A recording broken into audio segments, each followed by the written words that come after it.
From Los Angeles, California, we're the Mad Scientist Party Hour.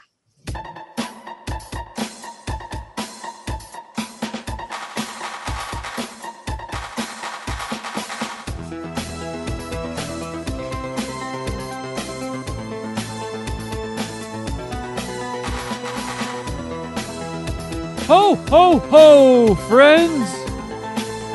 Welcome back to another episode of Mad Scientist Party Hour.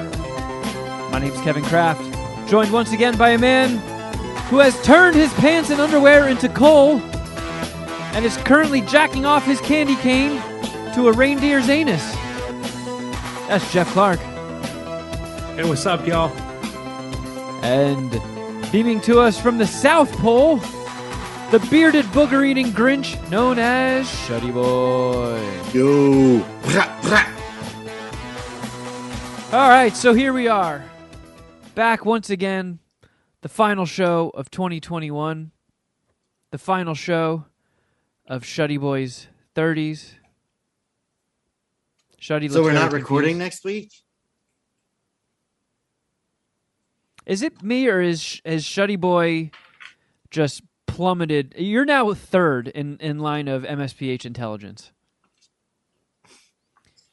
You had an argument for the top spot, but after the display today that took place over the MSPH text chain and now this, I'm really starting to wonder. Maybe some of those He-Man toys are painted with lead paint?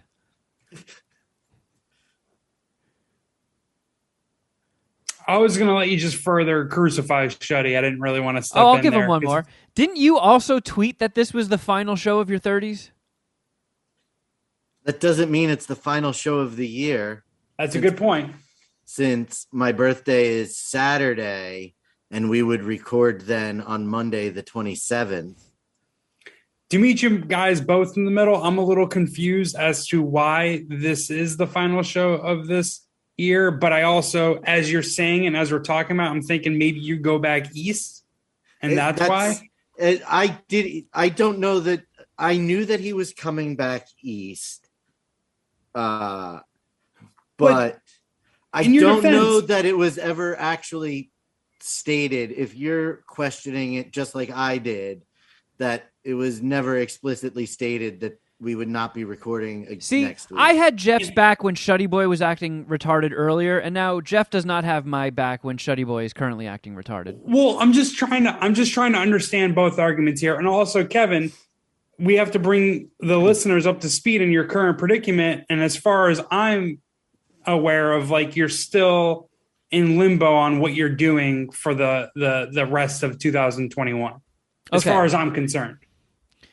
Well, yeah, to catch people up to speed. I am currently in the throes of COVID-19. You were positive for COVID-19. Well, is it 19 or is it COVID Omicron? How does Omicron, not Omicron. Okay. I thought it was Omarion, the 90s R&B singer. Oh, sure. So that's why I'm a little confused. Are you? Don't you have to test positive for like X amount of days before you can even buy your plane ticket, or what's up with that? So the guideline is you have to quarantine for 10 days when you test positive, and that puts me at Christmas Eve. So that means Christmas Day, I'm in the clear. So Christmas Day, I am flying to Florida. Gotcha. Okay. Yeah, so we were off last week because my dad died, and I went back to Jersey for the services, for the wake and the funeral. And then I ended up fucking getting COVID at the wake. Well, sure, that's how that was always going to play out. Yeah, pretty much, yeah. I mean, Shutty was even there for it, and that was a sketchy thing. Like, there was over 3,000 people that showed up.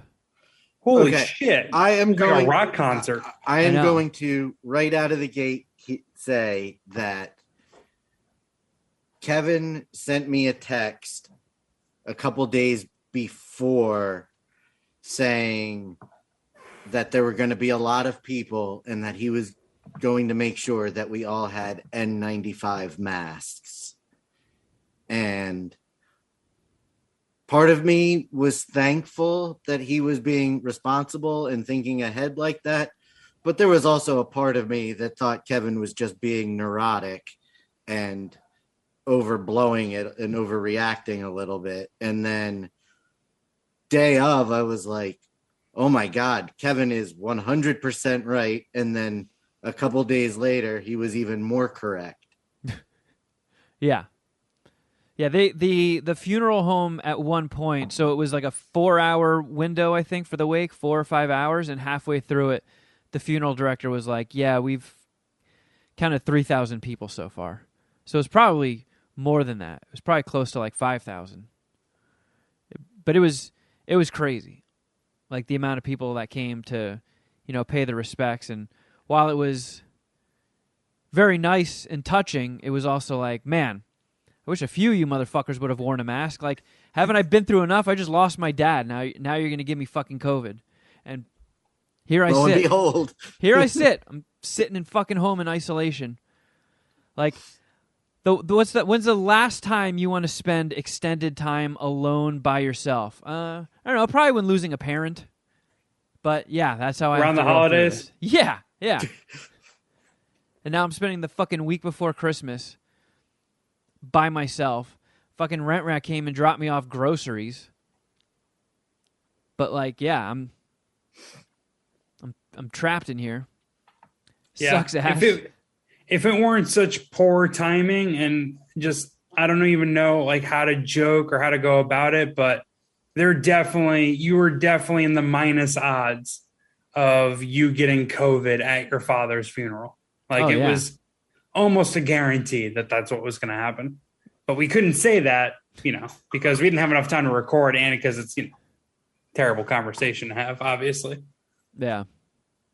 But yeah, it was crazy. So like before the day that my dad died, some people went over to my sister's house to console her. One of them ended up testing positive a day later. And then her husband tested positive. So she immediately like isolated, went and stayed at a different place, stayed at a hotel, tested, got like two tests daily. And they all just kept coming back negative. And she was looking at like the CDC guidelines or whatever for people that are vaccinated. Like after you've been exposed, how long do you know, like when are you in the clear after testing negative? And I forget what it was, but she hit that point. And it's 5 days. Yeah. So she was testing herself 2 times a day, home tests and PCR tests, which are like the ones that take a day or two to get the results, but they're the most accurate. And we were all at an Airbnb because my mom and my grandma flew up. So she was already a wreck. Like, man, out of all the time, I'm gonna get this shit, and I won't be able to go to my dad's funeral. I won't be able to go to my dad's wake. And she just kept testing negative. In the Airbnb, she wore a mask the entire time, unless she was, in her room. And, testing negative every single day. So she finally passed that 5-day threshold. And then that was the day that she got exposed. Just fucking crazy. So, like, when she tested positive, we were already, my mom, myself, and my grandma and I were driving to the Jersey Shore to meet up with my grandma's sister and my aunt to have, like, lunch with them and my cousin. And it was an hour away from the Airbnb. So when we got there, we were there for like 2 minutes when Joy called, like, hysterically crying, like, I tested positive. You guys all have to get out of there now and come back to the house. So we immediately just got back in the car, drove an hour back to the Airbnb. We all took tests. We were all negative. So I immediately changed my flight and flew home, like, immediately. So if it did get me, at least I would test positive here, and I'm trapped in my own apartment with all my own shit rather than being trapped at someone's place in Jersey and having to just stay in a single room. Like if I stayed with my aunt as I originally intended and tested positive, then I got to just stay in one single room of the house isolated, which would have been a claustrophobic nightmare. So at least I dodged that. But yeah, after getting home, I fucking tested positive. Son of a fucking bitch. Bit me right in the ass, that Omarion variant. Motherfucker. So yeah, I have just been cooped up in here watching just tons and tons of movies and streaming stuff, just twiddling my thumbs, killing time. But, I've been What's up? I was say, how are the symptoms? Like, are you super sick? Are you not sick at all? How do you rank that or score that? The worst it got was, have you ever fallen asleep at night and left the window open on a cold night, and then you wake up in the morning and you're like a little stuffy? Yeah. That's how I felt. It was, at its worst, it was super mellow. And I was also gotten my booster a week before. But, you need 2 weeks for the booster to be at full steam, so it fucking got me at the wrong time. But I think, definitely being vaccinated and having my booster helped for sure. But, it was... Trust the science. It was super mellow. Like, at any given time, I might have the world's least noticeable headache, the tiniest sore throat, and a little bit of congestion. When we were playing Fortnite, the day after I tested positive, everybody was like, yeah, you definitely sound stuffy and sick. And then the day after that, everybody said you sounded better. And then the day after that, everybody's like, okay, yeah, you sound back to normal. So I feel fine. I've just been drinking a fuckload of water. So it was just like a huge... I mean, you guys know the whole ups and downs of my dad being sick and in the hospital. And then one day it seemed like he was going to make it. And then the next day was when everything went south. And they're like, yeah, we're taking him off life support. And, you guys sent me some grief ice cream. A couple pints of ice cream. And Ramp made me some cookies.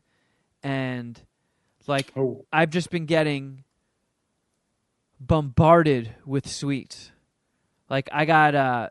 during the Ella show today on our Patreon, Tully sent me a cake monkey care package of all these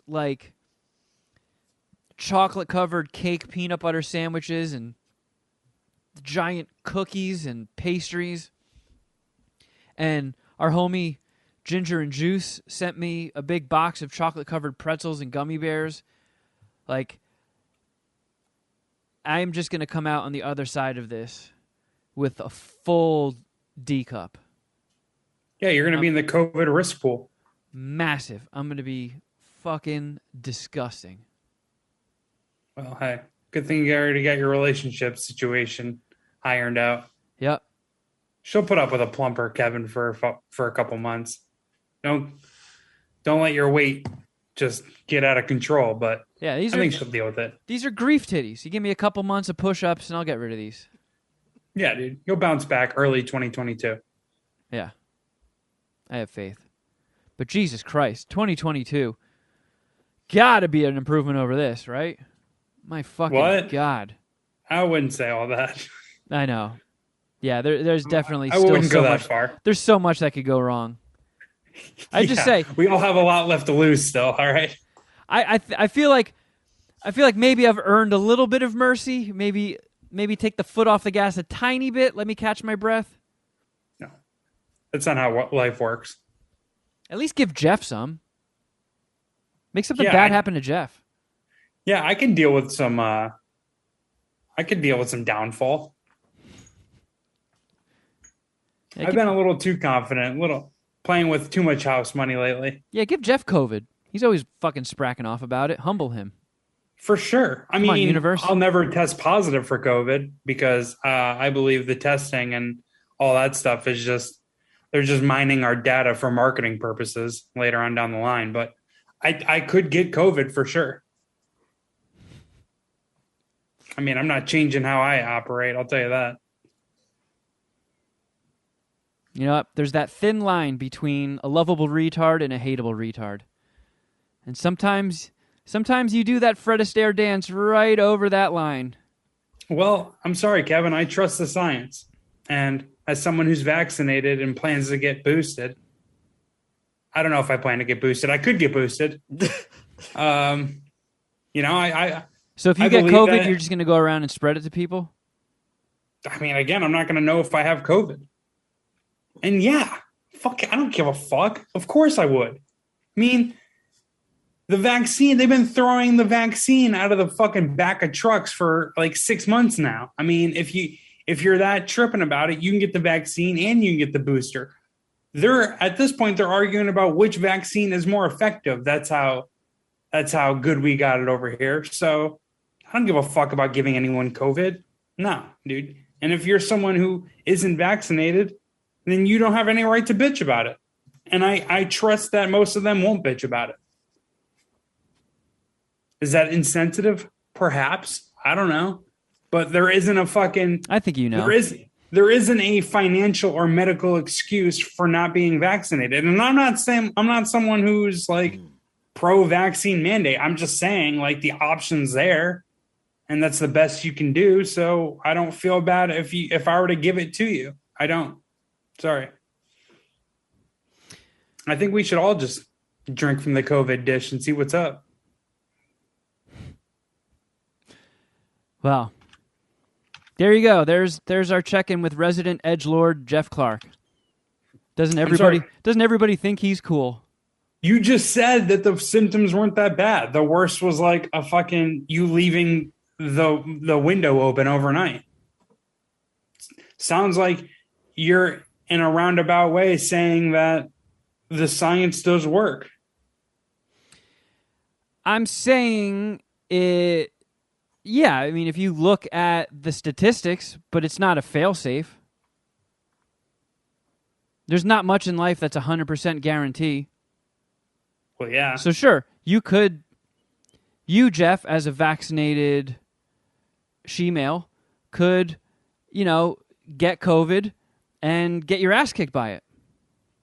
I could, yeah. I'm a guy who plays the odds. What can I say? I'm a gambler. I play the percentages.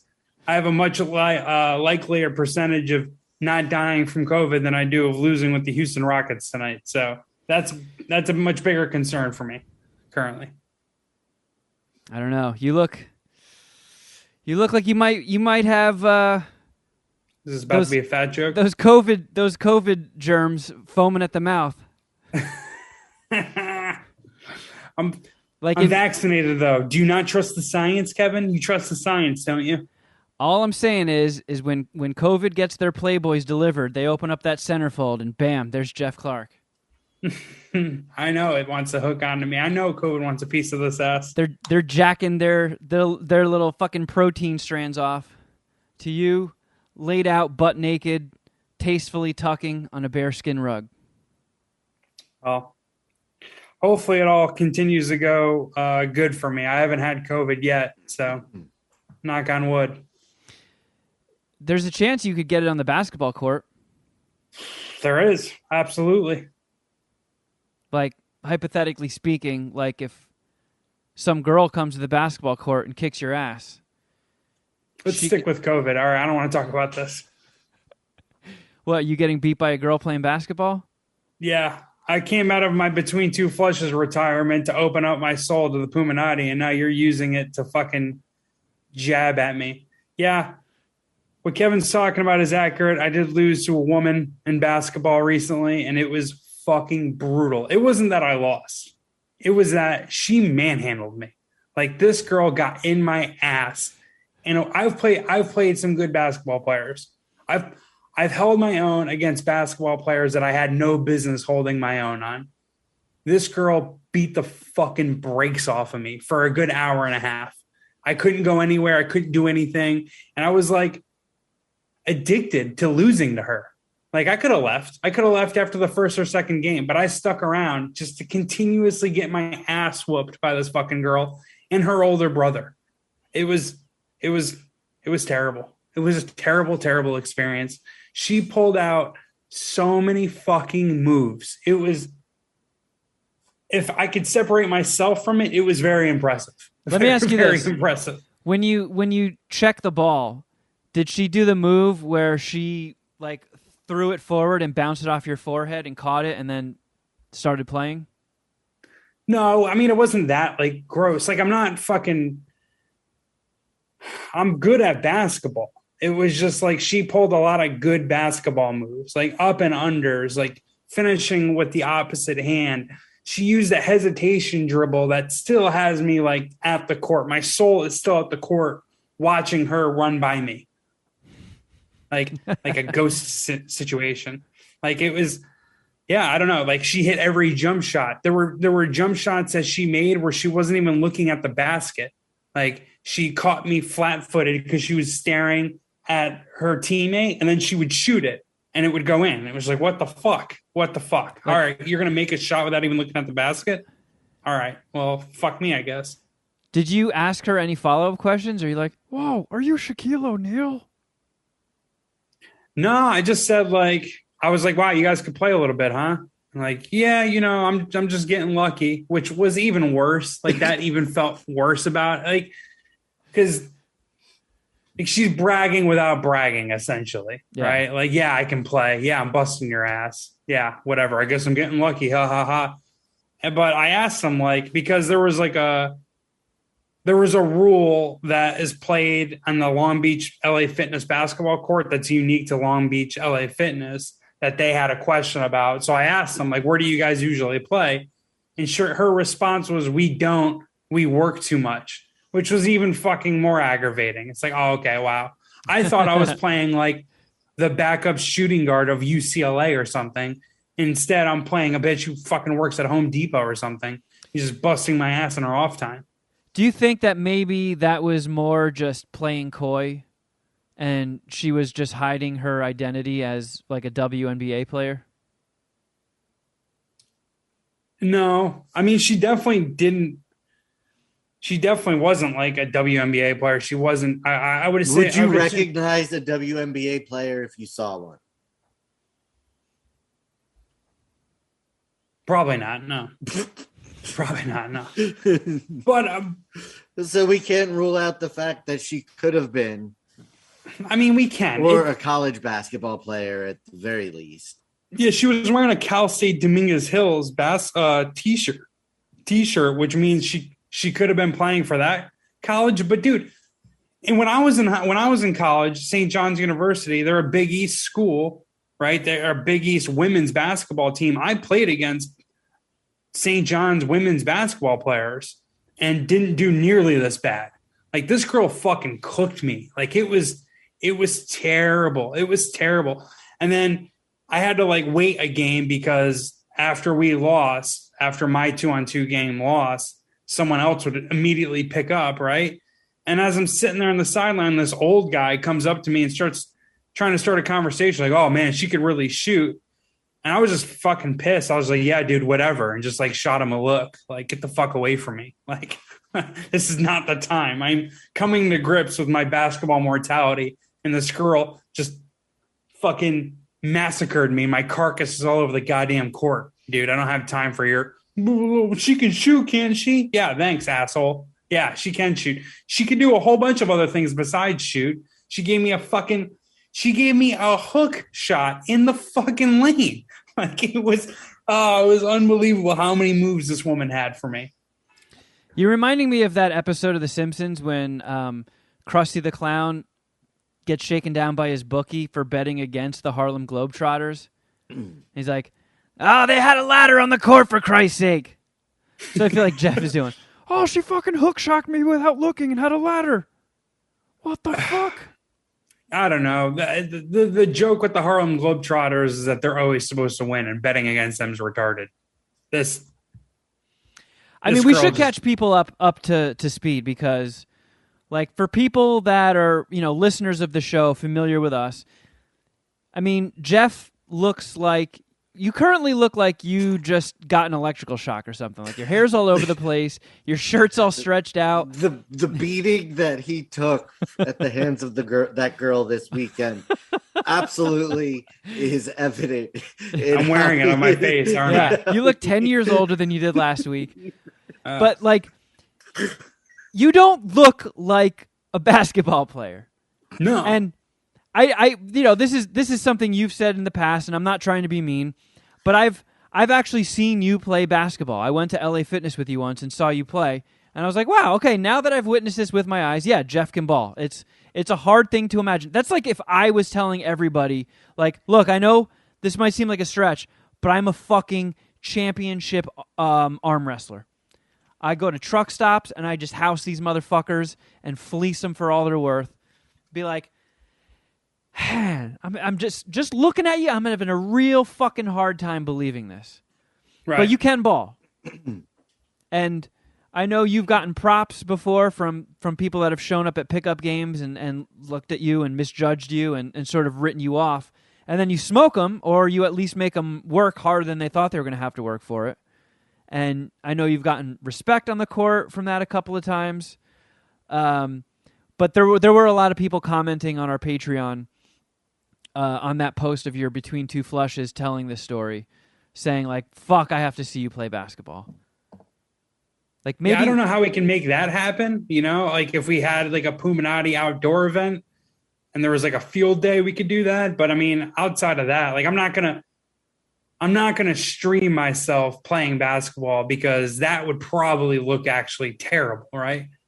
But one of my friends told me about this. Like, if you think you're good at like anyone who thinks they're good at basketball should watch themselves being videotape playing basketball, and like you'll see how ungood you are or how like not good you are, right? It doesn't really translate. No, not usually, unless you're like, unless you're a professional or something close to that. But so like me, like streaming it probably wouldn't get there. But then again, like if I'm just streaming a shoot around, like you're going to see my jump shot be super wet. Like I can shoot a basketball. It's like one of the few things in my life that I'd fucking like really like defend myself on. Like, like I can shoot a basketball, but so yeah, to your point, like usually when I play, I surprise people and it's always like, wow, this fat white guy can actually play a little bit. Right. And like, it isn't just like being able to shoot. Like I can move well. I move without the basketball, but so there are things that I can like do on the basketball court that do surprise people, but it's just like this girl got the better of me. So I don't know. It's a bummer, dude. It's a bummer. Cause I usually, like I said, like the shoe's on the other foot. And then this one, it just isn't. And she just got my ass so bad. Yeah. You fell victim to the same ploy that, you've put other people through. You saw her and were probably like, oh, a girl, ha, ha, ha. Oh, I'm going to fucking smoke you. Just like when people see you and they're like, oh, my God, this guy, oh, I'm going to fucking smoke him. And then the smoker has become the smoked. Was there money involved? No way. All right. Because it feels like you got hustled. No, there was no money involved. If there were money involved, it would have been way worse because her older brother was probably a lot better than she was. That was what made the experience for me even worse because it was like he wanted her to practice her moves and she was practicing on me. Like I was the fucking dummy. Like, and that's the thing is that like to your point, Kevin, no, like I didn't want to originally guard her because it was like, I'm guarding a girl. Like if I try too hard, then I'm trying too hard against a girl. But if she busts my ass, then a girl is busting my ass. So this was 2-on-2? Yeah. After the first game, I was like, oh, no. I need to play my hardest or else this girl is going to fucking massacre me for the entire afternoon. And I tried to play my hardest and she still whooped my ass epically. Like, yeah, that's what made it worse is that like, like the other, like her brother just kept giving her the ball. And like the only time he would do anything is when I actually played good defense on her. I stopped her and she had no move to make. And she would throw it to him and he would just make like a 20-footer. Like he would just like, oh, okay, cool, bang. And it was just in. It was like, oh, okay, cool. Like, who was your teammate? It's just some fucking nobody. One was a fat guy. And I'm going to call him fat because he is fat and he played out of shape. Like, dude, he couldn't get back on defense in half court basketball. So like in full court basketball, you're not running to the other side of the court, which makes sense, right? You can understand what that looks like. Not getting back on defense in half court, you have to be really out of shape. This guy was like bent over, like essentially like trying to gasp for breath. Like he had no breath left. And this was after like the game was tied 5-5 and we're going to 11. So like we would lose and then they would immediately call someone else to play to get this other guy out. And when that other guy would go out, like, yeah, it's not even fun playing with him. He can't even move. So like I definitely had a disadvantage. Like I was the better player on my team each time, but I was far worse than both of them. Oh God!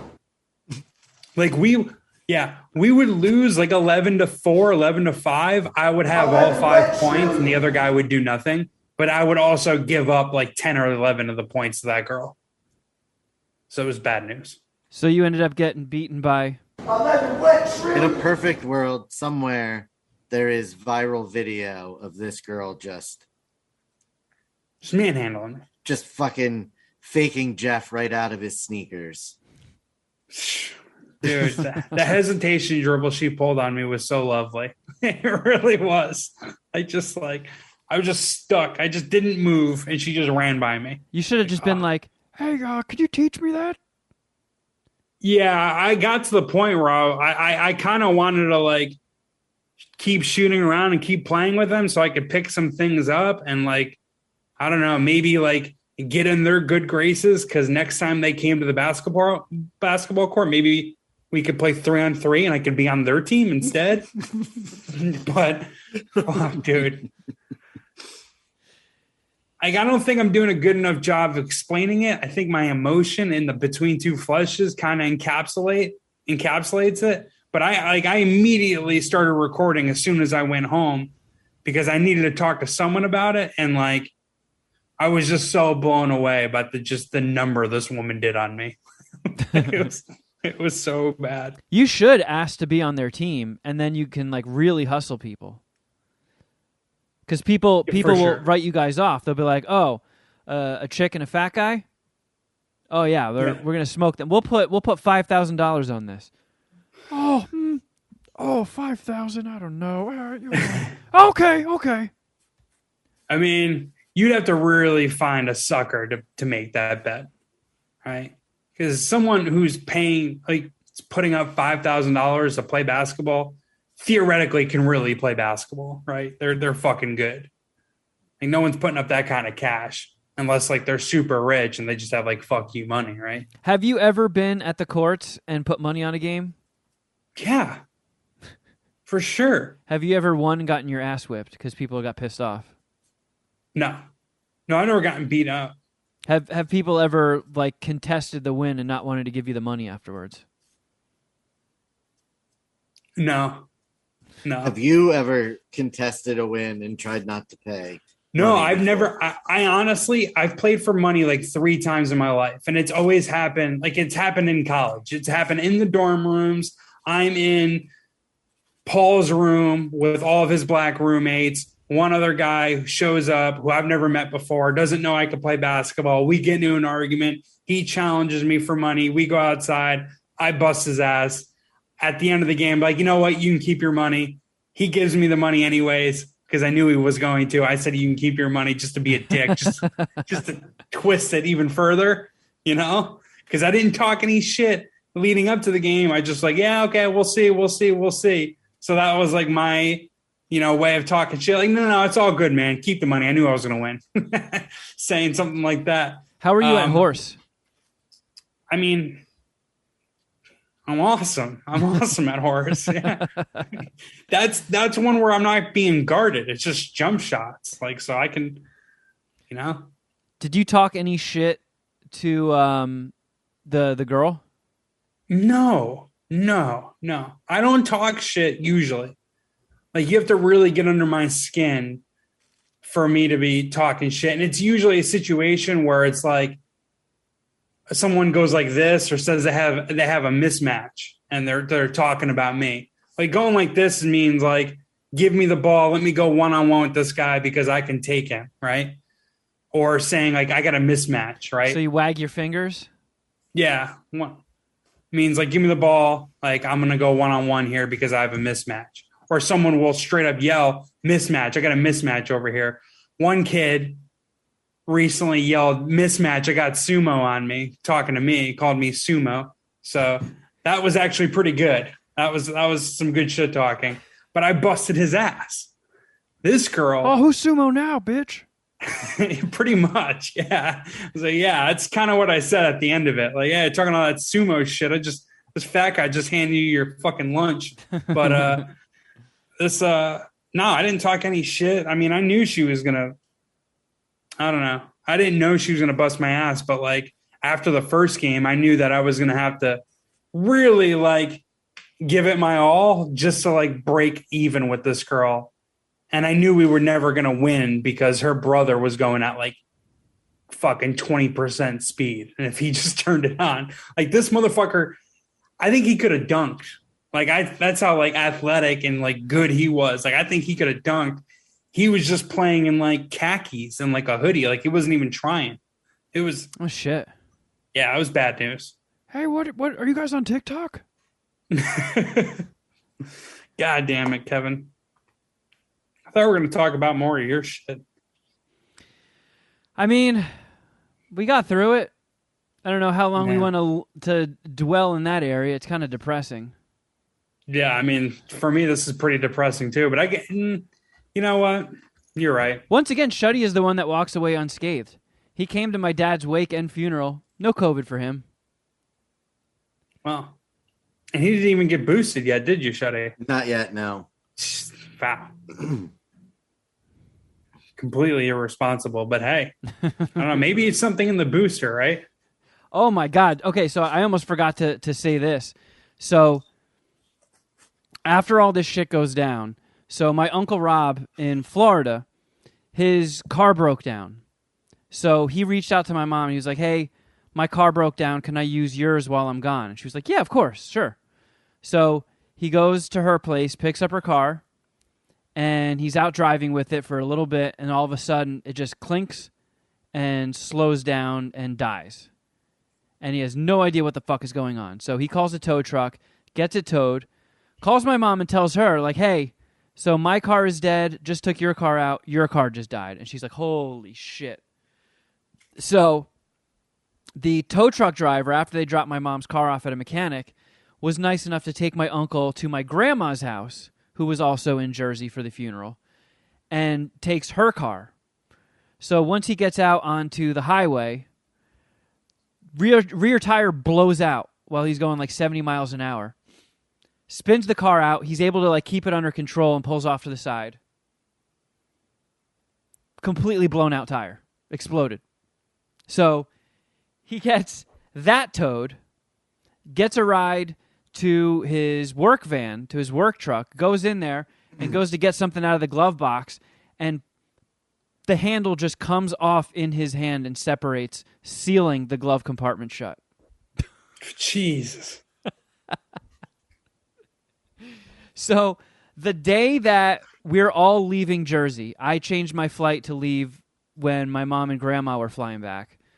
So I get out of the shower, I come downstairs in the Airbnb, and my mom gets a call and puts it on speakerphone, and it's the mechanic that her car got dropped off at.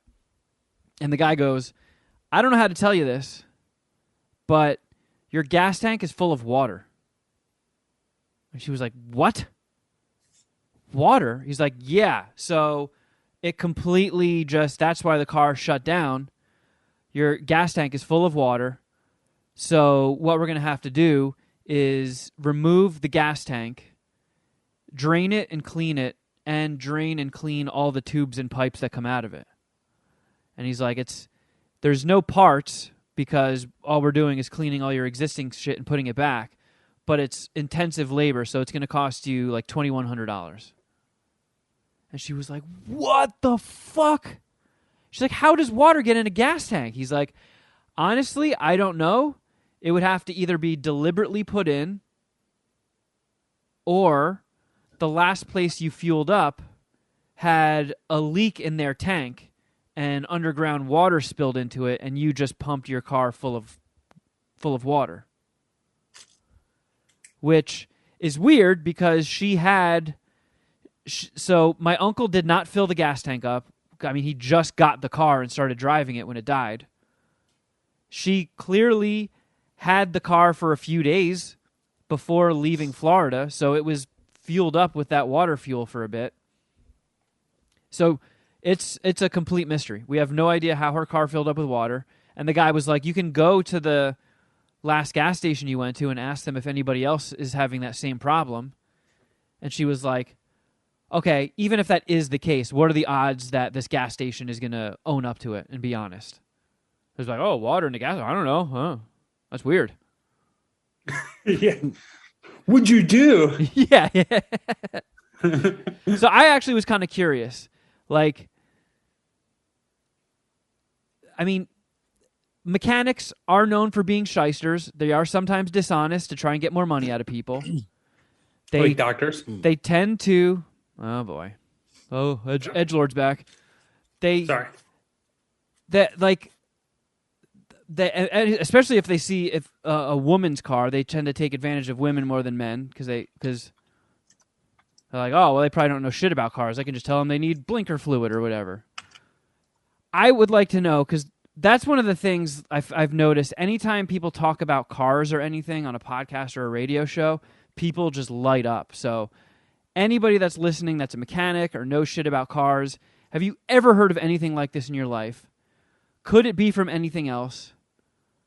Like, I'm almost wondering if my uncle has an enemy and one of his enemies saw him driving my mom's car, so filled it up with water. There doesn't seem to be any rational explanation for any of this. Yikes. Yeah, very strange. I don't have a rational explanation. I mean,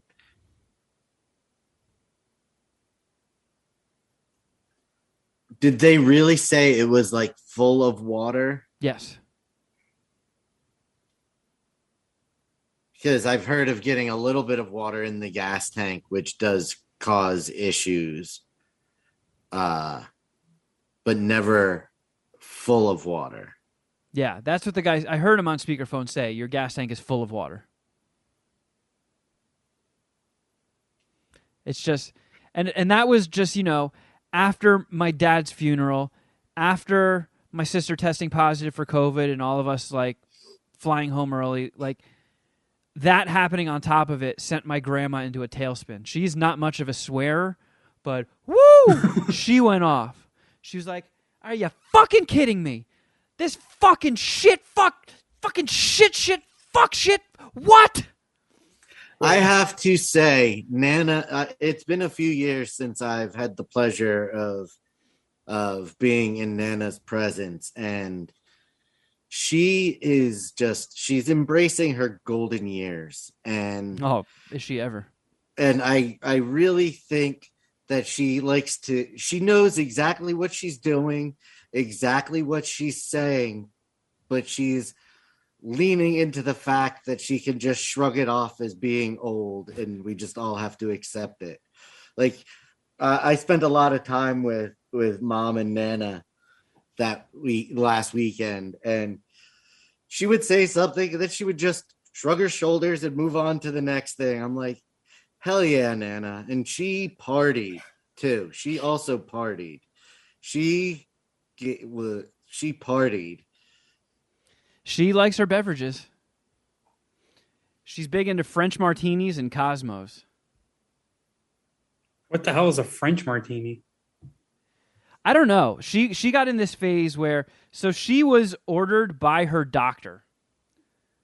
She does not like I feel like a good day for me is a day where I don't do shit. I kick my feet up on the couch, I put the recliner thingy out for my feet, and I watch 2 movies, smoke some weed, play some video games, watch some anime, read a couple of comics, and go to bed. That is just like an ideal day. I don't break a sweat. I don't pick up anything heavy.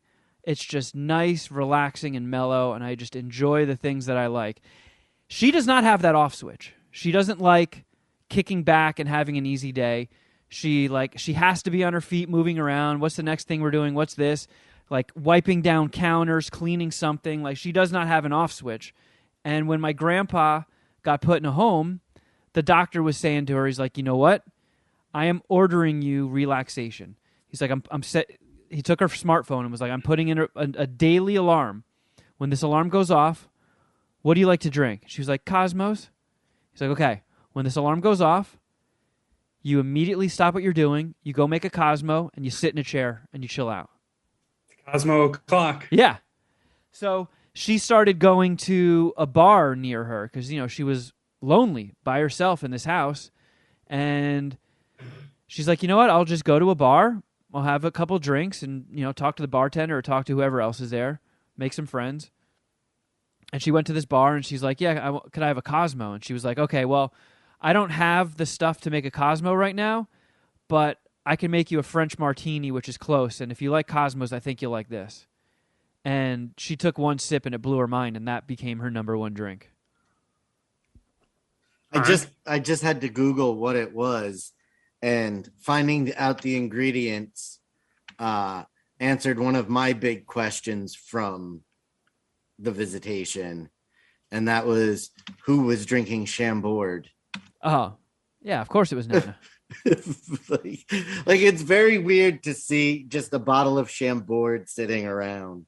Like that's not something that a lot of people drink these days, I feel. No. Not unless you're an 83-year-old woman. To answer your woman. question, Geoff, a French martini is vodka, Chambord, and pineapple juice. Okay. My follow-up question is, what is Chambord? It's raspberry liqueur. Oh. It's in a very fancy-looking bottle. I'm familiar with this, actually, now that I look it up. Yeah, it looks like a gilded 1970s cartoon bomb. Right? Yeah. Yeah, no, I see it. Yeah. It was always like the bottle that I was confused about. When I would go to like with my father into Applebee's, like when he would open up and I would just be chilling at the bar while the bartender did the opening opening shift for the bar and set everything up. I always wondered what the fuck was in that, but never got to the bottom of it. Could have taken a sip. Oh, one for me. You mix that with Frangelico and you have a peanut butter and jelly shot. Whoa. Yeah, but there's like no alcohol in that, right? I don't know what, I mean. The Chambord's only got 16.5, so it's like 33 proof or whatever. That's nothing. Yeah, I mean, it's not, you do a peanut butter and jelly shot. You're not exactly. You're not raging. Probably a seasoned drinker, so. Yeah, you're looking to get something tasty. You're not looking to get smashed. Fair enough. That's like a rapid fire shot where you like do 6 of them in a row really quickly. What's the other shot with Frangelico that tastes like something? Oh, wait, no. It's just straight up Frangelico. And if you have a lemon wedge coated in sugar, like if you drizzle sugar over a lemon wedge, you do a shot of Frangelico and then you suck on the sugary lemon wedge, it transforms all the flavors into chocolate. And so it was like a chocolate cake shot? Yeah. Yes, I that's think I've exactly had that what before. it is. Yeah, I think I've had that before. It's crazy because you get the flavor of the Frangelico in your mouth, and then right when you bite onto that sugary lemon, this alchemy takes place in your mouth, and all of a sudden you're tasting chocolate, and you're like, what the fuck? Where'd the lemon go? Alchemy, that's a mad scientist party hour word right there. That's something I don't even know. Is alchemy a mammal? For real. But might as well be. Well, this kind of transitions into stuff to review. So like I mentioned, being trapped inside and also, being mostly in an Airbnb for the prior week, I've had a lot of time on my hands. And I started watching Arcane on Netflix, the Netflix series based on the League of Legends video game that I've never played. And there's some alchemy taking place in that. Shutty and I were actually discussing this in Jersey. You had made it further than I had at that point, but this morning I woke up early to sneak in the final episode of this season to just have all of season 1 finished. How far have you made it, Shutty? I have not gone any further because I'm watching it with the boys. So okay. When I see them next, we'll finish it. Man, I'll tell But you I'm what. into it. Again? It's called Arcane. Yeah. Arcane, right? Okay, yeah. I don't think this is a Geoff Clark show, but it's fucking dope. I really it's like killing it. I just Googled it. So I see it's got a 9.2 on IMDb and 100% on Rotten Tomatoes. Yeah. It's dope. And I initially wrote it off because I think I saw just a quick teaser play or a quick trailer play and wasn't necessarily blown away by the animation style of it. And also having never played League of Legends, I was like, okay, well, this is a project that's clearly not for me. But I had so many people tell me like, oh no, I've never played League of Legends either, and Arcane is fucking sick. You got to watch it. I had the same feeling as you. I had zero interest in it. And Bradley badgered me into watching it. Like straight up for at least 4 hours before bed, and then about 5 hours after waking up, he badgered Full court pressed you about this? He's like, what are we going to do now? Maybe we should watch Arcane. It was incessant. Had he seen any of it? What? Had he seen any of it and knew He that had you would watched like it all in full. Oh, so he just wanted you to watch it because he knew you would like it, or he just wanted to watch it again? Both. Okay. And I was very resistant. Like, I told him to start it. I was like, fine, we'll start it. And during most of the entire first episode, I was not in the room. I was packing to come to New Jersey the next day.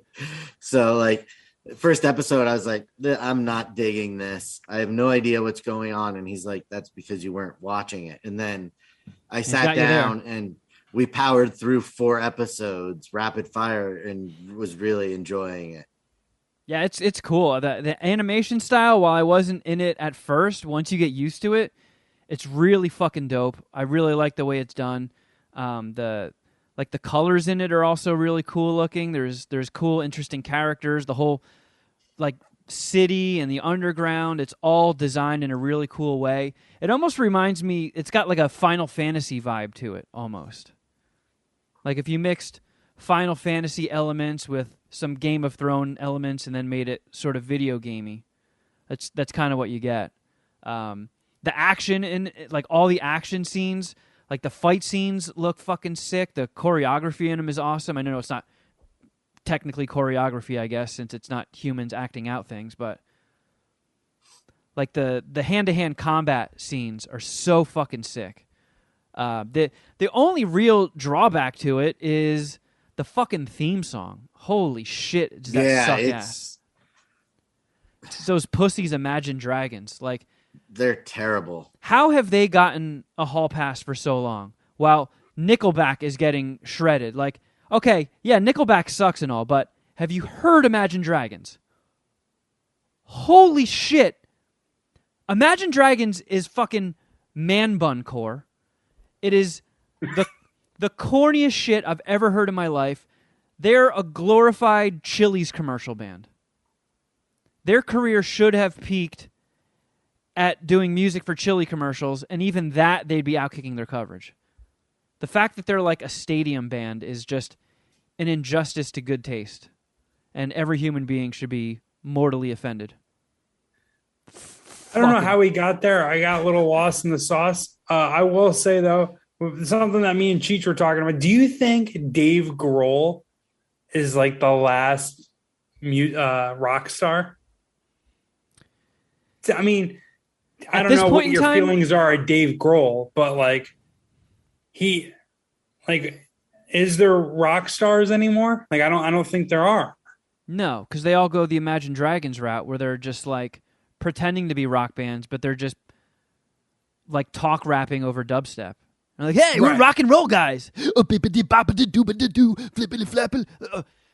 up, Scatman Crothers. Fucking they're Imagine Dragons. They're like a shittier version of like Kings of Leon.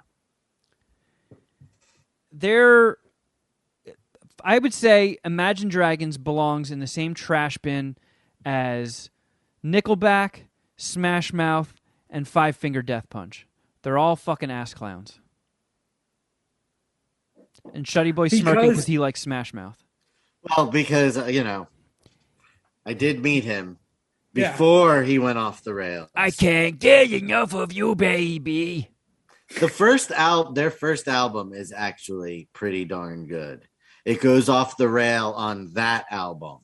When they started doing Shrek soundtracks? Yeah, that's where it went off the rails. But the first one is I Will Stand By is a fairly solid album. It's dated, so if you didn't listen to it when it came out, it probably hasn't aged well. But I have listened to it a few times recently and still enjoy it. See, I don't want to call myself like a Nickelback fan. Like I'm not going to go that far. But like their pop, their singles or their chart topping hits. Like I thought they're pretty good. They were catchy. Like I couldn't tell you even an Imagine Dragons song. You know what I mean? Like I don't know. I don't really have anything on Imagine Dragons. If you've been grocery shopping at Ralph's, you've heard Imagine Dragons because they are a grocery store band. Okay.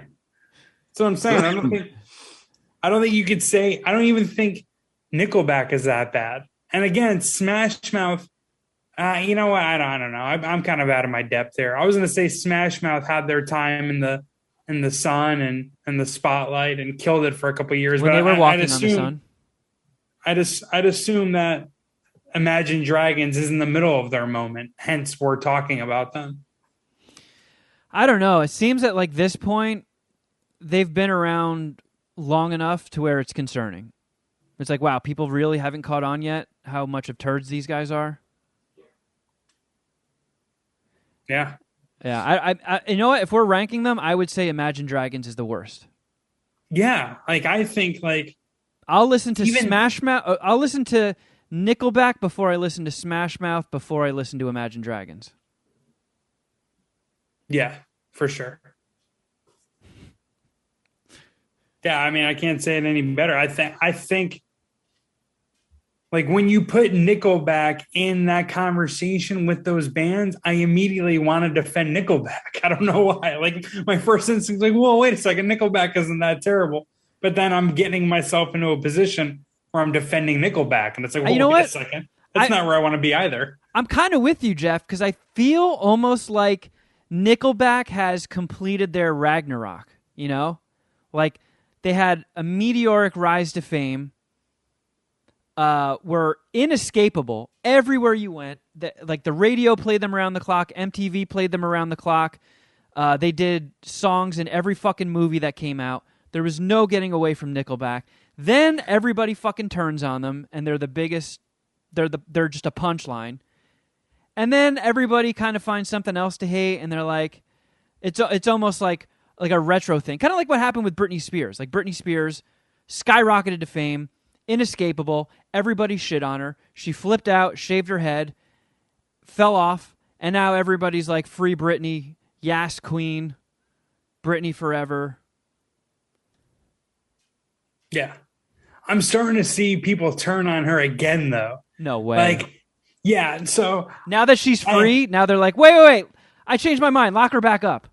Pretty much, like there's been people that have commented with such things on her Instagram because her Instagram is fucked. We brought it up recently. it just looks confusing. It looks like she doesn't know how to do it, which doesn't even make sense. But like once you start to like, if you haven't looked at the Britney Spears Instagram account or Instagram profile yet, do it and you'll understand what I mean. Like she doesn't look like she knows how to use Instagram. She looks like there's an assault rifle off camera aimed at her, forcing to do the things she's doing in her posts.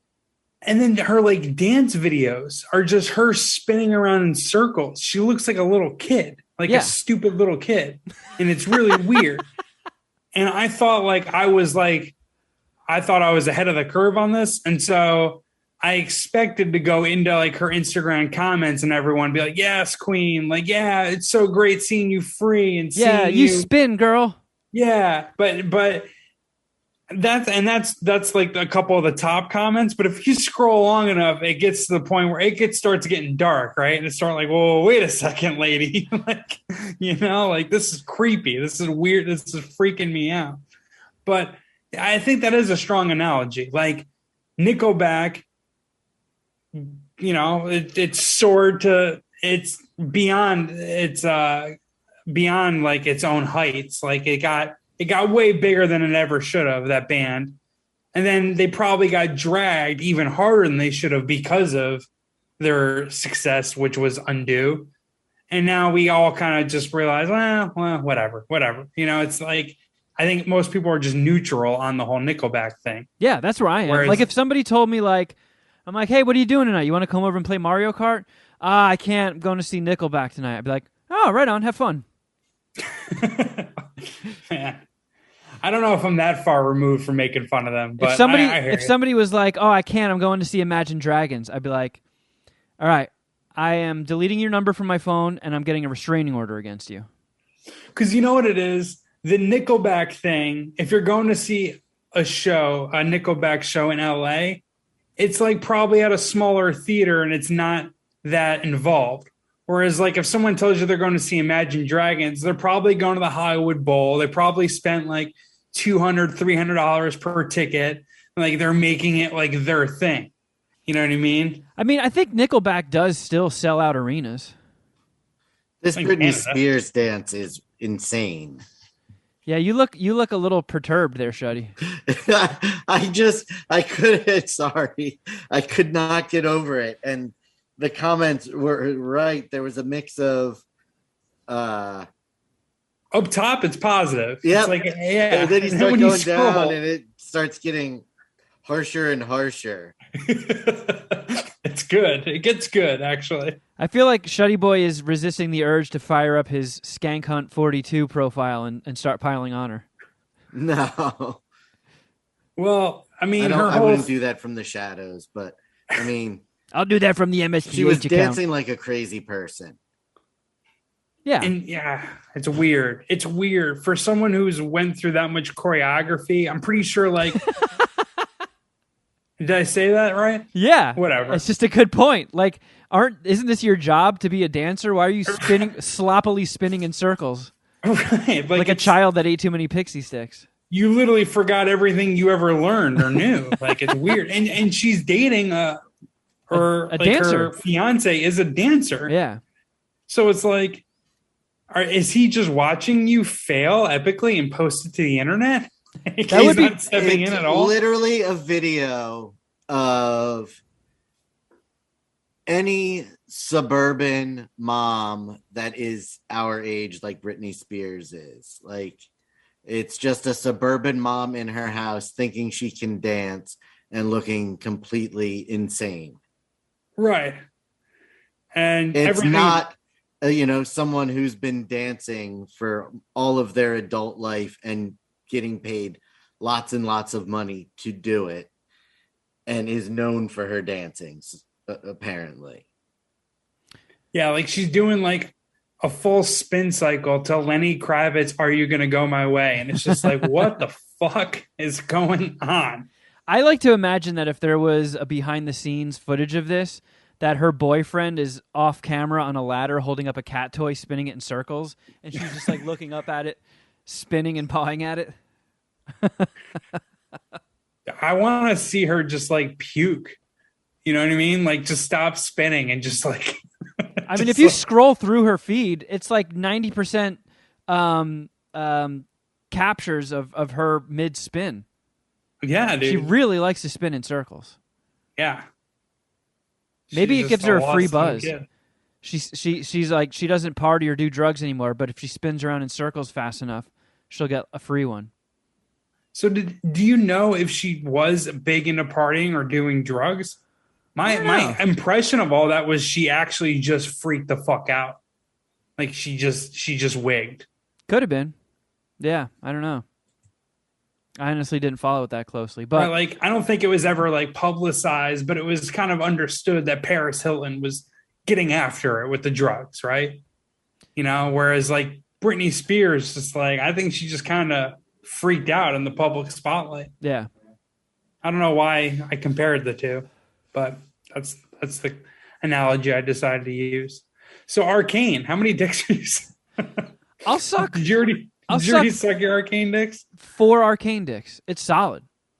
If you like Wow. if you like nerdy stuff, it's really fucking good. It's 9 episodes. They average around like 40 minutes per episode, and it's quality. I really enjoyed my time. And I read something that it took them, I think, 6 years to make this season.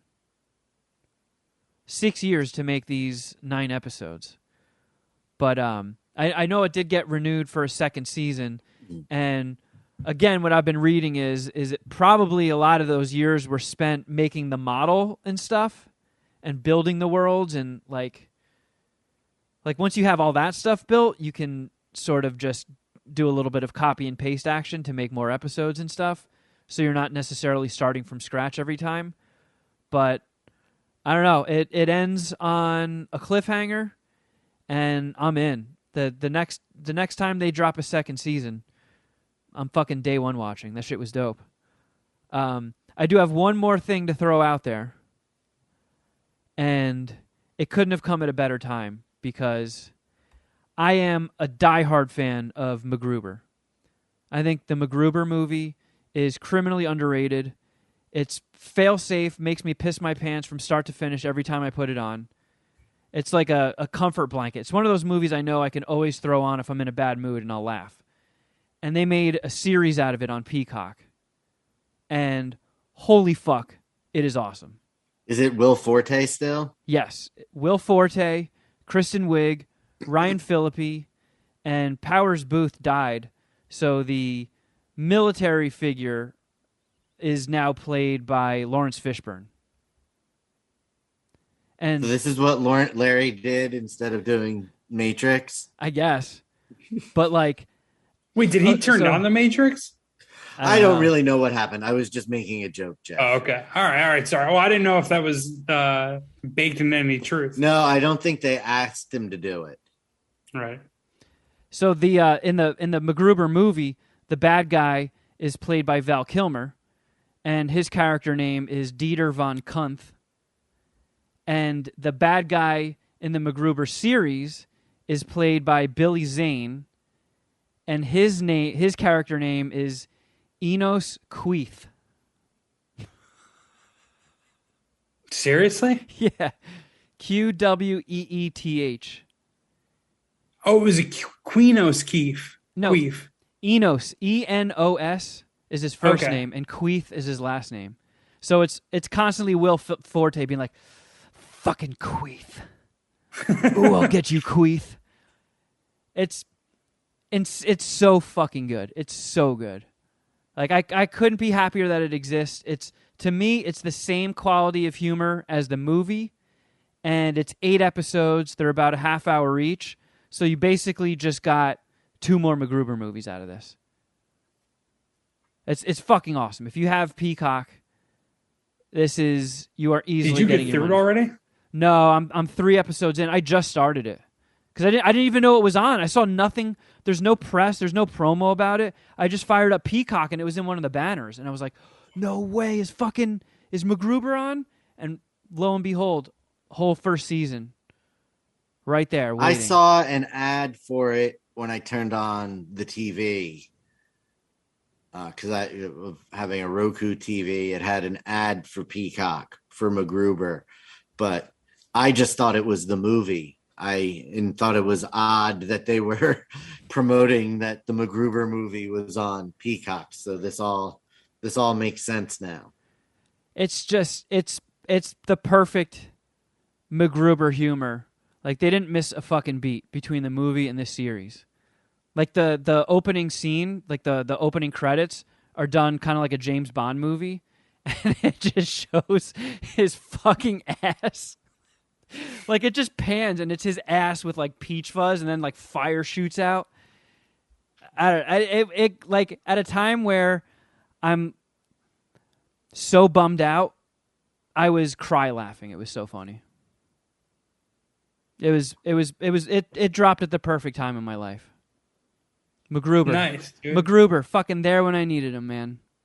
he always is. Yep. That's kind of what his abilities are. Wait, how many MacGruber dicks are you sucking? I mean, I'm only 3 episodes in, but I'm at a 4.5 right now. It's fucking stellar. I mean, I don't know where you guys fall on MacGruber, but I absolutely love that movie. It is one that I have not seen more than once or twice. I don't even think I watched it, but I really liked the MacGruber SNL skit. Oh, which it is, makes not watching it weird. And it is fucking filthy. It's like utterly filthy. He's constantly like telling people to go fuck themselves and talking about jizz. It's perfectly in tune with MSPH humor. It's like Team America meets MacGruber. Yeah, I mean, he's fighting a bad guy named Queeth. And the last guy was Cunt. Yeah, that's pretty much MSPH humor right there. Oh, yeah. Yeah. So anybody who has a Peacock subscription and wasn't aware of this, God damn it, you're welcome. Yeah, it's critical. You got to go watch MacGruber. Must watch. Much watch. What about you guys? You guys see anything? I watched something before we started recording. That's what took me so long to connect with you guys. But I watched Swan Song on Apple TV, Apple Plus. Yeah, I had to look that up after you mentioned it. I'm like, what is that movie? It's the Mahershala Ali movie. It's also got Glenn Close and a few other people that I don't even know, actually. I like Mahershala Ali. Yeah. So it's set in the future, and it's about like a family man who gets a terminal illness, and there's like a new procedure, a new process where you can have yourself cloned, and you have like all of your memories, abilities, and like attributes uploaded to this clone, and that clone can replace you. And so for it to effectively be done, you have to go like, I don't know. The idea is that they have to, Mahershala Ali has to get his clone without his wife finding out, so they can insert the clone into their, family life without him and her ever knowing that he has a terminal illness. So it was a pretty emotionally intense movie. It was a heavy watch. I don't know like how often I'm going to watch it or if I'll ever see it again. But I fucking loved it. Like, it was really, really well done. Yeah, it was impressive, honestly. Like, you know how big of a like stickler I am for runtimes. Like, it was like the runtime is an hour and 41 minutes, but like I don't know, like 10 of them was credits. So it was essentially an hour and 40 minutes. And just like the way they told the story was so tight. It was so well done. Like, him meeting his future wife, them, Naomi Harris. I like her. Yeah, I don't even know what she's been in or what she's done. 28 Days Later and the recent Bond films. No shit. She was in 28 Days Later. I thought that's where she was from. Okay, cool. Aquafina? Aquafina was in it. I mean, she was good. I don't know. Like, I don't have anything like good or bad to say about her. She was good in the movie. So we should point out, because I just wanted to look this up on Letterboxd, there are 2 movies called Swan Song that came out in 2021. Yikes. One of them is starring Udo Kier and Jennifer Coolidge, a.k.a. Stifler's mom. But Just to remind everybody, we are talking about the 2021 Swan Song featuring Mahershala Ali, Naomi Harris, and Aquafina, and Glenn Close. Good old Glenn. Yeah, it wasn't like too on the nose with like, pulling you into their relationship. And like, the guy is contemplating essentially not saying goodbye to his wife, who, he's never going to see again, this kid, and instead just using this new technology to keep the whole fucking thing running. And it's like, it's a movie about like sacrifice and like, coming to grips with your own mortality. And like, it adds another element to the story by like, giving this person the out, where it's like your wife will actually never experience the loss of you. Your family will never experience the loss of you. Like you're going to have to experience it. And it's like, it's a trip, like, cause he has to like interview with the clone, and like, he has to talk about like certain, like they're in the same room and they use a machine to like pull out his memories, his thoughts, his feelings, his whole like fucking data, his whole, hard drive, and upload it onto this clone. And they talk about it afterwards, and like, they have like a mini relationship, and it's freaky. Right. But it was a powerful story. I thought it was really well done. Like the way they layered in their connection, the Mahershala Ali and Naomi Harris was really well done. And I don't know, I was very impressed by it. I'll suck 4.5 Swan Song dicks. Wow. Did your eyes poop out any tears? A little bit, yeah. I got a little lip quivery, right? Lip quivery. Yeah. It was powerful. It was good. I was impressed by it, to be honest. Nice. Because I was drawn right in. Like it wasn't. That's the thing, is that like I continuously talk about runtimes of movies because I can get uninterested in movies fast. But this was just so tightly produced and done that I really enjoyed it. Nice. How about you, Shutty? You watch anything? Thought it was not that I can think of. I'm really drawing a blank. I don't think I've watched anything fun. Well, oh, you know what? I lied. We watched the Tiger King Doc Antle docu-series on Netflix. Netflix put out surprise bonus episodes of Tiger King, right? Yeah. Like in addition to the second season, they put out like season 2.5 or whatever. Yeah, it's just about Doc Antle in its entirety. Is he the guy that fucks hippos? No, he got the harem, right? He has the harem. Oh, okay.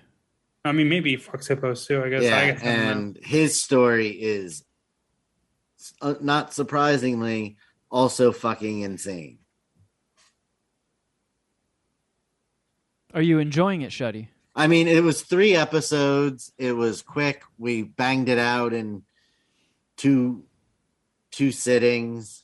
It was intriguing. It was captivating. It was nothing but a soap opera. I had fun. But it's sensational. You're admittedly not Tiger King'd out, right? I am currently, and I am confident saying this, the resident MSPH Tiger King expert. Yeah. I'd give you that title as well. Where is Carol Baskin's husband? She definitely fed him to the tigers. Oh, Don shit. Johnson, right? R.I.P. Sure, yep.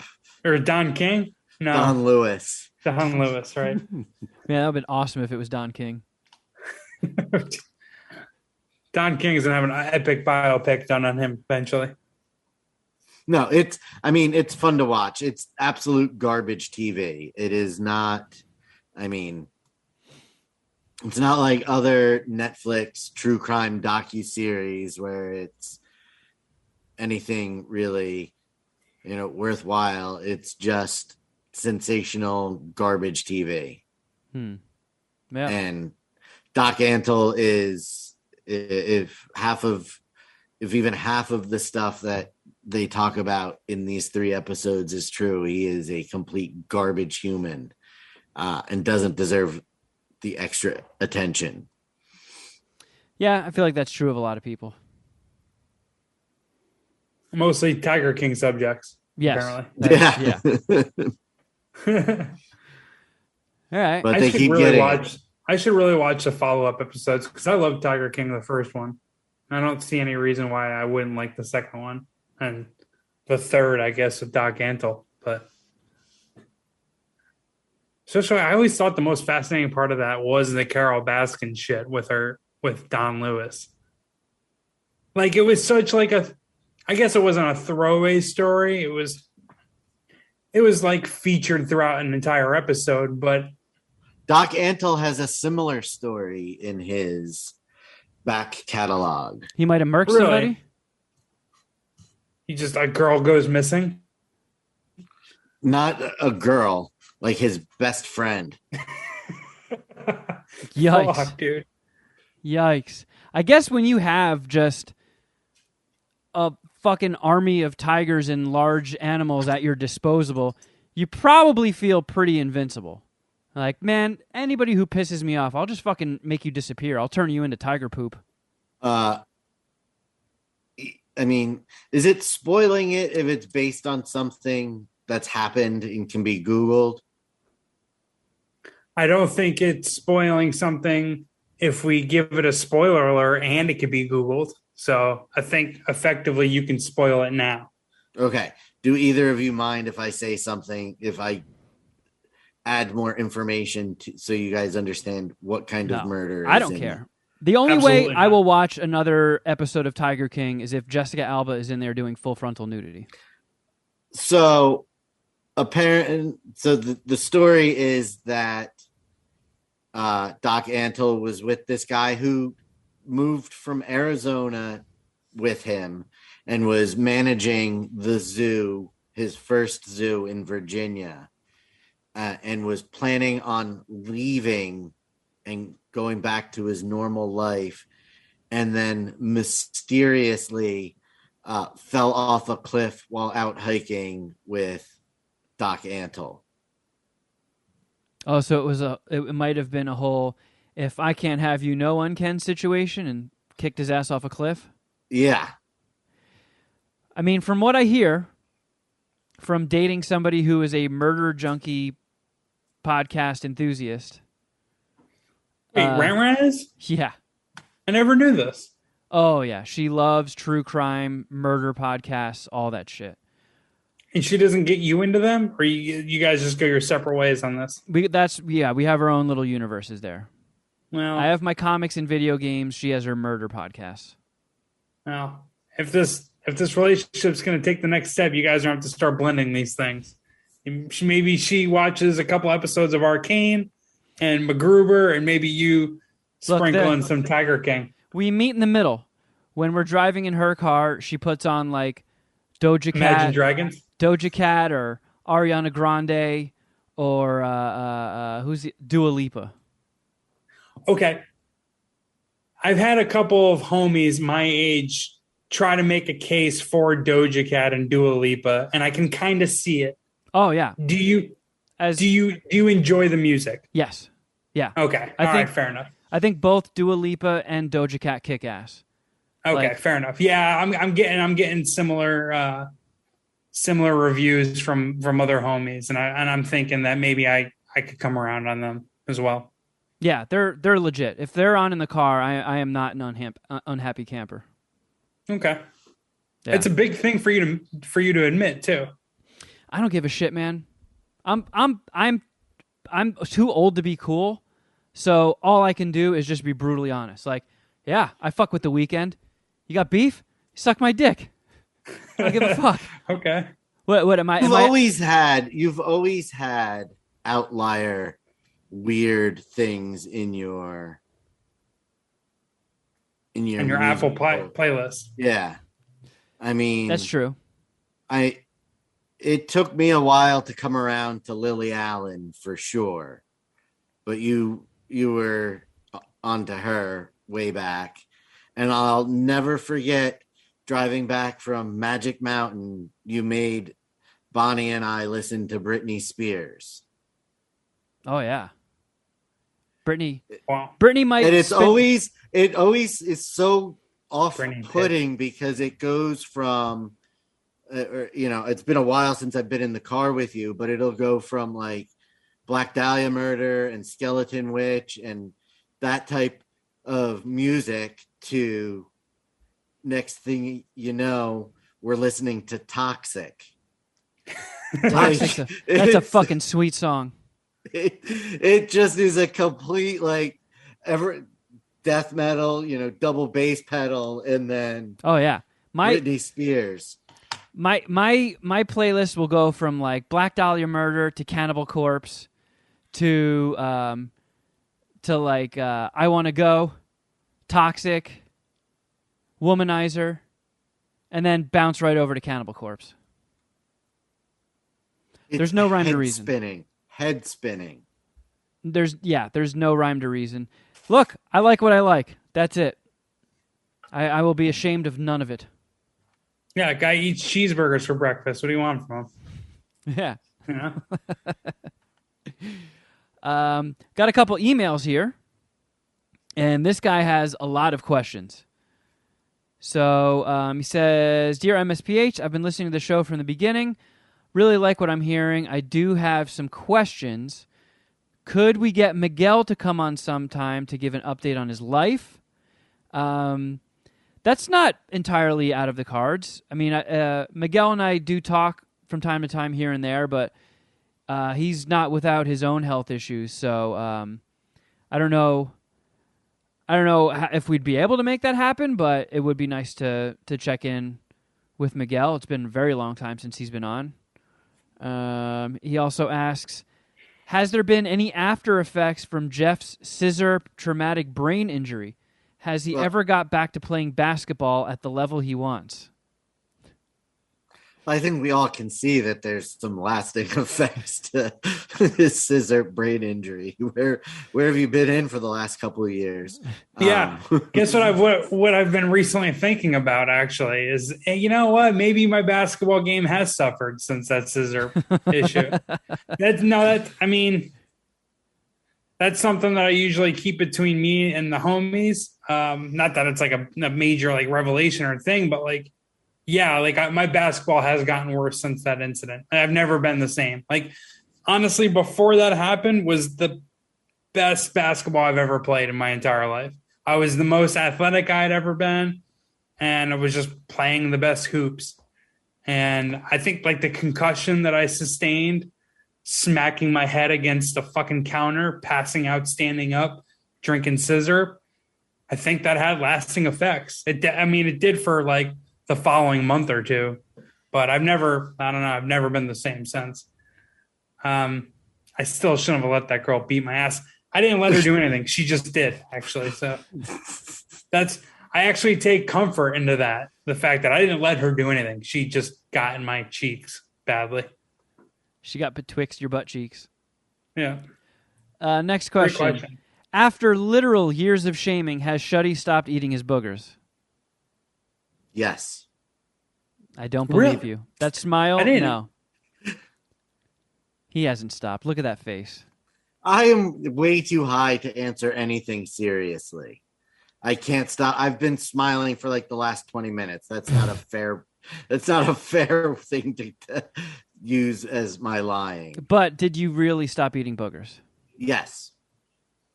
95% of the time. That's a no. You still sneak one on the drive to work, huh? The commute. Every now and then I do catch it happening. Birthdays, anniversaries. Does Sharon know about it? Yeah, she knows about everything. Oh, man. Sometimes I eat hers. That's never happened. Would that be like a romantic Lady and the Tramp style thing you guys do on an anniversary or something? No. If you had your own Shutty Swan song, would you try to get your clone to not do that anymore? Like, all right. I want my clone to have all my attributes except one. I want you to take that might away be the one. thing that tips people off, though. By the way, you should probably shave your bush. Next question. How can we get a Wikipedia page for the show? Carlos Sanchez has to be on another crusade by now. It's not necessarily the fault of one Carlos Sanchez. The problem is Wikipedia is nothing but Carlos Sanchez's is. Sanchez? If I remember correctly, the reason we keep getting denied is that there is no third-party source of information about us on the internet. Yeah, nobody's ever written an article about us or anything, so there's nothing to quote. We can't get put up on Wikipedia. So we got to get Mr. Pee-Pee to start jerking off in the bathrooms of like Chick-fil-A's or something, and then we'll get some headlines, and then we can get a Wikipedia. Especially since, or if like just the AV Club could maybe just write a one paragraph blurb about us. I don't want them to write about us because they'll try and cancel us. Oh, I didn't know that was a thing. My mistake. I don't think they're into our particular brand. well, if they're writing about us, we're in trouble. But yeah, that's where we are on that. Kevin, with your allergies and admitting to Lyme disease, have you ever looked into how Lyme disease can cause random allergies? I haven't, but I've definitely gotten enough food allergy tests, been to enough allergists and specialists to know that the general consensus is that I have dermatographic urticaria, which my body just overly produces histamines.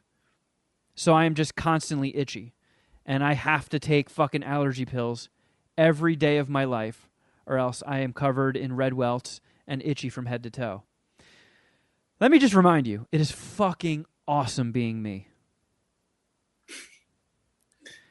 What is his next question? It feels like this guy's asking questions about like MSPH 101. Like it feels like he's got at least 500 more questions. No, this is his last actual question. Then it goes into a new round of questioning. So okay. The final question is for you, Geoff. Is Geoff going to do any new drugs this holiday season? Wow. I mean, this guy is like legit has listened to every episode, huh? It sounds like he has enough info to make our Wikipedia page. Yeah, for sure. Yeah.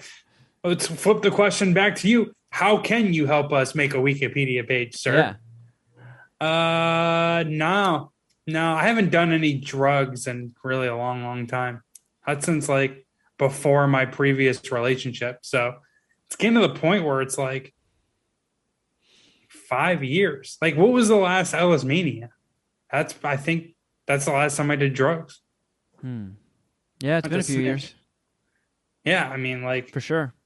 A lot of you listeners kind of know the date, and maybe remember seeing me with my eyeballs spinning all fucking weird. Yeah. Attacking people, telling them about Mad Scientist Party Hour. That might have been how you found the show. Yeah. You don't remember? That was the last time I was on drugs. I probably apologized to you and said, hey, I'm on drugs. All right. And then for the rest of his email, Geoff, I need to fire up an intro for it. Okay, great. What's up, bitch? It's time to find out what it would take for Geoff Clark to suck a dick. Oh, yeah. So he has 3 would Geoff suck a dick questions. Would Geoff suck a dick to have all of his good moments feel like they last 10 times longer and all of his bad moments feel like they last 10 times shorter? Or if he doesn't, the situation is reversed, where bad times feel 10 times longer and good times feel 10 times shorter. That's kind of like a brain-breaking one. Yeah, that's a very existential would Geoff suck a dick. Yeah. Yeah. Pinky's up. I mean, yeah, since like I'm dealing with my own internal shit, I suppose I would default to sucking a dick so I could lessen the gravity of said internal shit. You could lessen the lows and accentuate the highs. Yeah, because I think that's something like successful people inherently do, right? Suck dicks? Like, no. Well, yeah, that can't hurt. But just like they get more joy out of their good moments and get less sorrow out of their bad moments. You know what I mean? Like they put the bad shit behind them quickly. Like the And memory of a goldfish. yeah. It's kind of like, quarterback memory. You get rid of the interceptions fast, but I don't know. Like, so this is a tough one because it is kind of breaking my brain, but I guess I would suck this dick. Wow. Yes. Matt, you're off to a good start. Okay, his second question. Would Geoff suck a dick to get Armageddon 2 made? No, come on. You can't duplicate that brilliance anyways. It's a good point. Everybody's aged by like 20 plus years. And Bruce Willis is dead. If they could somehow bring Bruce Willis back into the movie, maybe I would suck a dick. All right, and the final one, and this is a good one because I think I would take this one. Would Geoff It's not a good one. Would Geoff suck a dick for Biff's Almanac, like from Back to the Future 2? This could contain all sports outcomes for 30 years, but if he somehow makes changes to the timeline, the book could be updated after his bet is placed. So not only would you be constantly making money off of your bets, you would be the best sportsbook writer in history because you would have a perfect track record. Right. Yeah, I would do wonders for my career and my life and my legacy. Yeah. Based on how much I've been gambling lately, I would probably suck this dick, yeah. And based on how it's going, I should definitely suck that dick. I'll tell you that. But Oh, God! yeah, I mean, that's such like a Looney Tune thing to think about. Like having the sports almanac, having the answers provided for you ahead of time and just like knowing it. Like Biff knew he was going to kill it for how long? I mean, knew he had a 30-year run supposedly. Yeah. It's just, I can only imagine how that feels. But then again, it does, I don't know. It's like unearned. Like it is kind of, you know what? No, I'm not going to suck this dick. I'm not. Oh, you already said you would. It's like Jeopardy. Yep. We have to take your first answer. Take backs.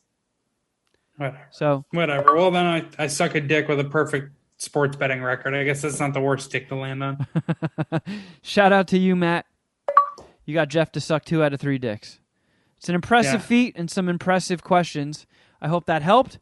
And thank you for being such a big fan of the show. We appreciate you. Yeah, man. And we can't wait to see that Wikipedia page. Yeah. And then I got another email here from Kragan the Stallion, who says, "Hey guys, just wanted to point out what I think the $11 trillion man is talking about. I think he's saying cop's salary, not Cobb salad. And the $11 trillion is the whole cop's salary. Anyways, love the show. Keep up the good work, guys." So the 11 trillion man, in case you missed that episode, is the guy that flipped out in Poop Slime Alley and woke me up and then beat my ass in MSPH wrestling. Yeah.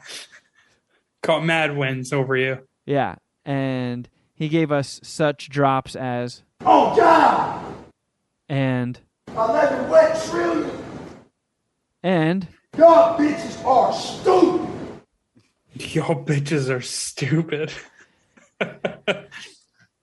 Y'all bitches are stupid. are cop salaries $11 trillion? I don't think anything is $11 trillion. There's not No. $11 I trillion. mean, he could have been speaking with a little bit of hyperbole about, Oh, now you understand hyperbole, Shutty Boy? social commentary on just how much money the police state does make. Well, That could just be his social commentary.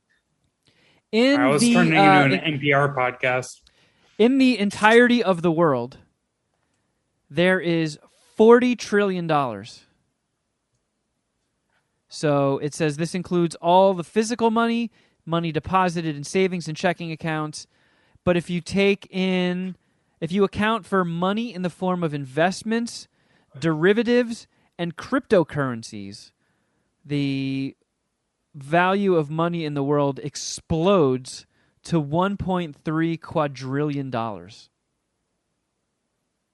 Holy shit. So there's how many trillion? 40 trillion. 40 trillion real dollars. Yeah, in the world. And then you add another... Almost just about you add $1 quadrillion to that. $1.6 quadrillion of make-believe money. Yeah.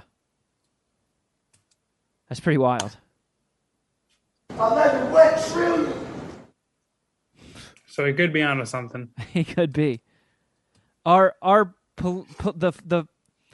police officers of the world taking in 1/4 of the world's assets?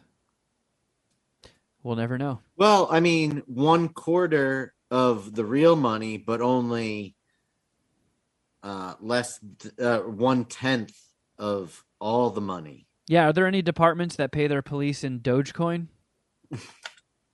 11 wet trillion. All right, well, hey, it's been real, friends. Here's to next year being a better one than this one. Come on. It's got to be. I don't want to put that's what we said about 2020. I don't want to put my foot in the mouth. You know what? Things can 100% get worse. I just really hope they don't. But thank you to the Puminati and all your support this year. Thank you to everybody who signed up for our Patreon. I know people are stoked to have Queef or No Queef back. And if you would like to hear and watch some of the fantastic programming we're putting up damn near daily on Patreon, patreon.com/Mad Scientist Party Hour. $5 tier has the weekly bonus podcast that we do. And then all the episodes of Crafter Geoff Shutty Edition. And then every now and then we do knock something down off the $10 tier and make it available for both. So there's, a lot of times if we start a new show, the first episode will be for free. There's a handful of Kevin's Nerd Holes that are for free. There's some supermarket queefs, some Queef or No Queefs. There's shit sprinkled all over the $5 tier. But the $10 tier, you get it all. You get the video episodes of our Patreon shows and then all of our individual and joint shows that were not mentioned. I think we probably have over 1,000 posts on there at this point. Does that sound right?